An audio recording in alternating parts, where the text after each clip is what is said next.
இந்த தலைப்பு மிக நேர்த்தியாக வடிவமைக்கப்பட்டிருப்பதாக நான் பார்க்கிறேன். அரசியலில் எந்த கட்சி அமைக்கிற கூட்டணியும் முரண்பாடு இல்லாமல் இல்லை என்பதை இந்த தலைப்பு உணர்த்தியிருக்கிறது.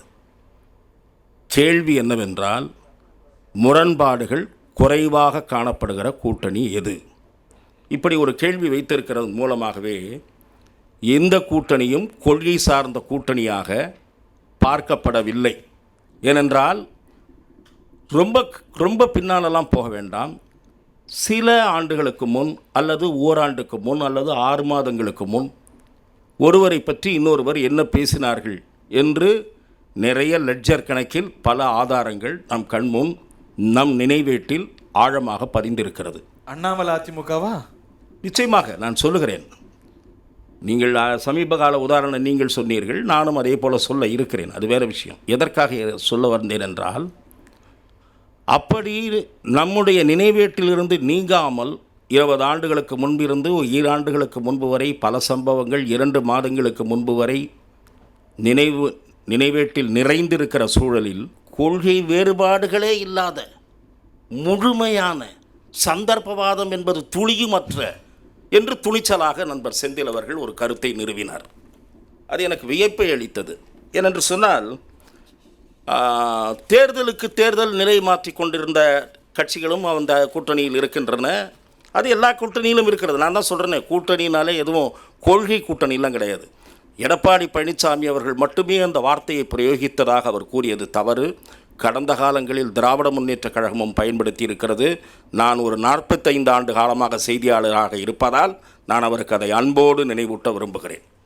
ஏனென்றால், எமர்ஜென்சி இஸ்மாயில் கமிஷன் அமைத்து அந்த எமர்ஜென்சியிலே உள்ளே வாங்கிய அடியின் ரணம் ஆறுவதற்குள், அந்த தழும்புகளெல்லாம் நீங்குவதற்கு முன், நேருவின் மகளே வருக, நிலையான ஆட்சியை தருக என்று பேசியதற்கு பெயர், நான் கடுமையான வார்த்தைகளை பயன்படுத்த விரும்பவில்லை.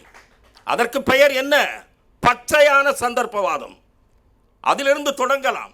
கடைசியாக எங்கே வந்து முடிக்கலாம் என்றால், வாஜ்பாய் ஆட்சியில் மறைந்த மாறன் அவர்கள் இறுதி யாத்திரை முடிகிற வரை பதவி சுகத்தை அனுபவித்துவிட்டு அடுத்த நாளே அணி மாறி நீங்கள் பிறகு காங்கிரஸுக்கு போய், அந்த காங்கிரஸ் கட்சி நீங்கள் ஜெயின் கமிஷனிலே குற்றவாளி என்று சொல்லி சீதாராம் கேசரி சொல்லி அதற்கு ஆதரவை வாபஸ் வாங்க வேண்டிய நிலை வந்து, அது ஒரு முரண்பாடு.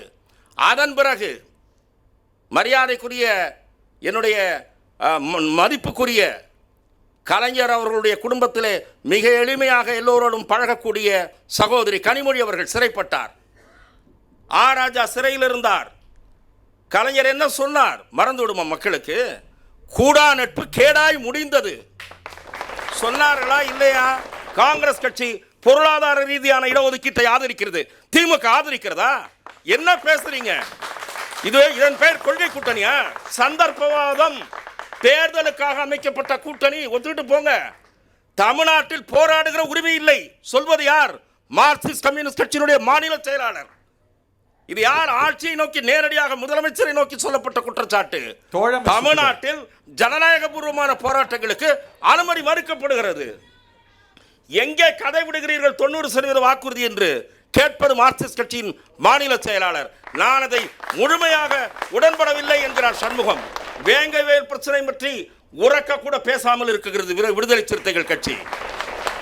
வேங்கைவேல் பிரச்சனையில் ராமஜெயம் கொலை வழக்கு மாதிரி நீண்டு கொண்டு போகிறது என்று கண்டிக்க முடிகிறதா? போலீஸ் செயலிழந்து விட்டது சொல்ல முடிகிறதா திருமாவளவனால்? ஆகவே இதையெல்லாம் மறைத்து கொண்டுதான். இதற்கெல்லாம் நிறைய காரணம் இருக்கிறது. இவர் சொன்னார், எந்த சந்தர்ப்பவாதமும் கிடையாது, எந்த முரண்பாடும் கிடையாது. நம்முடைய சகோதரர் விடுதலை சிறுத்தைகள் கட்சியினுடைய என்னுடைய மதிப்புக்குரிய நண்பர் வன்னியரசு சொன்னார், 2 பெரிய கட்சிகள் என்று அவர் குறிப்பிடுவது திராவிட முன்னேற்றக் கழகத்தையும் அண்ணா திராவிட முன்னேற்றக் கழகம். 2 பெரிய கட்சிகளும் ஒடுக்கப்பட்ட சமூகத்தினர் அதிகாரத்தில் அமர்வதை ஒரு நாளும் விரும்புவதில்லை சொன்னாரா இல்லையா? அது மட்டுமல்ல, பொது தொகுதி கொடுப்பதற்கு கலைஞருக்கு மனம் இல்லை. வன்னியரசு சொன்ன ஸ்டேட்மெண்ட். பொது தொகுதியிலிருந்து ஜெயிச்சவர் தான் நம்ம முன்னாடி சட்டமன்ற உறுப்பினர். இப்போது இந்த முறை நீங்கள் சொல்லுவது இந்த முறை நான் கேட்பது இவையெல்லாம் நீங்கள் கடந்த காலத்தில் வைத்த விமர்சனங்கள். நான் அதிகாரத்தில் பங்கு இப்போ தருவார்களா நான் கேட்கிறேன். தலித் ஒருவரை துணை முதலமைச்சர் ஆக்குவார்களா நான் கேட்கிறேன் சார். தலித் ஒருவரை திராவிட முன்னேற்ற கழகம் துணை முதலமைச்சர் ஆக்குமா? என்டிஏ ஆக்குமா? ஏன்னா இருங்க, தமிழ்நாட்டுல இருங்க, நீங்க வந்து கேட்கறீங்க, நீங்க சொல்றீங்க சார். சொல்றவங்க செஞ்சு காட்டணும், சொல்றவர்கள் செய்து காட்ட வேண்டும். அதற்காக நான் இந்த வாதத்தை முன்வைக்கிறேன். ஆகவே அது தவிர இருங்க வர இன்னும் விஷயம் இருக்கு. நம்முடைய விடுதலை சிறுத்தைகள் கட்சியும் மறுமலர்ச்சி திராவிட முன்னேற்ற கழகம் அவங்களுடைய நிலையை கவனிக்கணும்.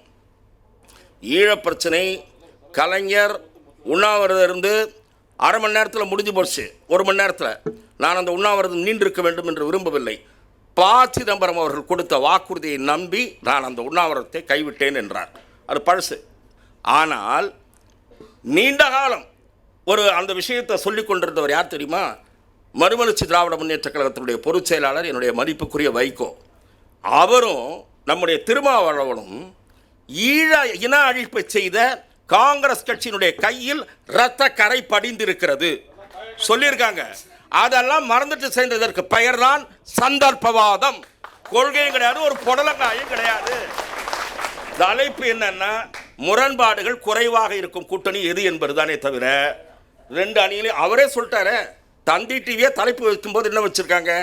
அவர் இல்லைன்னு சொன்னதுனால நான் இவ்வளோத்தையும் சொல்ல வேண்டியிருக்கு. தலைப்பு வைக்கும்போதே அவர் தெளிவாக வச்சிட்டாரு. முரண்பாடுகள் குறைவாக இருக்கும் அணி எது அப்படின்றாரு. நான் என்ன சொல்றேன், இவ்வளவு முரண்பாடை வச்சுட்டு ஒண்ணுமே இல்ல கொள்கை கூட்டணி சொல்லிட்டு போயிட்டாரு. நீங்க சொல்ற இவ்வளவு வந்து துணிச்சலா நீங்க சொல்ற முரண்பாடெல்லாம் கிமுவா இருக்கே, கிபில எதுவும் இல்லையேங்கற. கிமு இல்ல தலித்துக்கு இருங்க இருங்க சார். கிமுவோ கிபியோ நீங்கள் கடந்த காலத்தில் பேசியதை கடந்து போகணுன்றீங்களா? கடந்து போக முடியாது. எப்படி கடந்து போவாங்க? நான் கேட்கிறேன் சார், தலித் மக்களுக்கு அதிகாரத்தில் பங்கு என்பது இப்போதும் இருக்கக்கூடிய பிரச்சனை. அது எப்படி கடந்த கால பிரச்சனை ஆயிடுமா உங்களுக்கு? இப்போ இருக்க அவங்க அதிக சீட்டெல்லாம் கேட்குறாங்க, அதிகாரத்தில் பங்கு வேணும், எங்களை கேட்பதற்கு உரிமை இருக்குன்றாங்களே. நாங்கள் 234 தொகுதிகளில் போட்டிடுவோன்றாரு திருமாவளவன். அதை செய்தால் நான் வந்து அது சாத்தியமே இல்லாத விஷயம். பேசிதான் அதிகாரத்தை வாங்கணும். நேற்றுக்கு கட்சி ஆரம்பிச்சு இன்னைக்கு முதலமைச்சர் ஆகணும் சில பேர் நினைக்கிறாங்க. அதெல்லாம் சாத்தியம் இல்லாத விஷயம். நண்பர் செந்தில் இவங்க என்னென்ன விஷயத்தில் முரண்படுறாங்கன்னு சொன்னார். நான் என்னென்ன விஷயத்தில் செல்வி ஜெயலலிதாவின் வழியில் நடக்கிறார்கள்னு சொல்கிறேன். நான் சொல்கிறேன், இந்தியாவிலேயே அயோத்தியில் ராமர் கட்டுவதை, கோயில் கட்டுவதை ஆதரித்த முதல் தலைவர் செல்வி ஜெயலலிதா. அதை செந்திலால் மறுக்க முடியுமா? கரசேவகர்களை அனுப்பினார் என்பது செல்வி ஜெயலலிதா மீது இருந்த குற்றச்சாட்டு. அந்த பாதையில் அதிமுக தயக்கமின்றி போக வேண்டும் என்கிறேன் நான். பாஜகவோடு கூட்டணி வைத்து தவறு செய்து விட்டேன்னு சொன்னவர் ஜெயலலிதா. அதுவும் சொன்னார்கள் இருங்க, அதுவும் சொன்னார்கள். இப்போது கேட்பது கொள்கை வழி நிலை. அயோத்தி ராமர் கோயில் மட்டுமல்ல, பொது சிவில் சட்டத்தை ஆதரித்தவர் செல்வி ஜெயலலிதா. இந்தியாவில் காமன் சிவில் கோட் வேண்டும் என்று சொன்னவர் செல்வி ஜெயலலிதா. திராவிட இயக்க தலைவராக இருந்து கொண்டு துணிச்சலாக சட்டமன்றத்தில் மட்டுமல்ல பொதுவெளியிலும் சரி நான் இறை நம்பிக்கை, ஆழ்ந்த நம்பிக்கை இருக்கக்கூடியவர் என்று சொன்னவர் ஜெயலலிதா. திராவிட முன்னேற்ற கழகத்தை போல ஒரு மத விமர்சனம் செய்வது கிடையாது. சிறுபான்மை மதங்களினுடைய கதைகளை பற்றி இவையெல்லாம் கட்டுக்கதைகள் திமுக கூறுமா? ராமரை பற்றி பேசி இருக்கிறீர்கள், அதுபோல கூறுவீர்களா நீங்கள்? ஆனால் செல்வி ஜெயலலிதா நான் வீட்டில் அனுமான் சாலிசா படிக்கிறேன் தொலைக்காட்சிக்கு பேட்டி அளித்தார். அதுதான் பேராண்மை, அதுதான் மதச்சார்பற்ற அரசியல். அவர் கிறிஸ்துமஸ் விருந்தும் கொடுத்தார், ரம்ஜான் விருந்தும் கொடுத்தார் கட்சியின் சார்பில். அதுதான் மதச்சார்பற்ற அரசியல். இவர்கள் மத்தியில் இருப்பது மதச்சார்பின்மை என்ற பூச்சாண்டி காட்டி ஒன்றுபட்டு அரசியல் ஆதாயம் தேடுவதற்காக அமைக்கப்பட்ட கூட்டணியை தவிர கொள்கையும் கிடையாது, ஒன்றும் கிடையாது. அப்படி பார்க்கும்போது குறைந்த அளவு முரண்பாடுகள் உள்ள கூட்டணி என்பது பாஜக அணிதான் என்று கூறி முடிவு செய்கிறேன். வணக்கம். ட்ரெண்ட ஃப்ரெண்ட் ஆக்கிக்கோங்க. தந்தி டிவியின் சப்ஸ்கிரைபர்ஸ் அண்ட் ஃபாலோவர்ஸ் குடும்பத்தில் நீங்களும் இணையுங்க.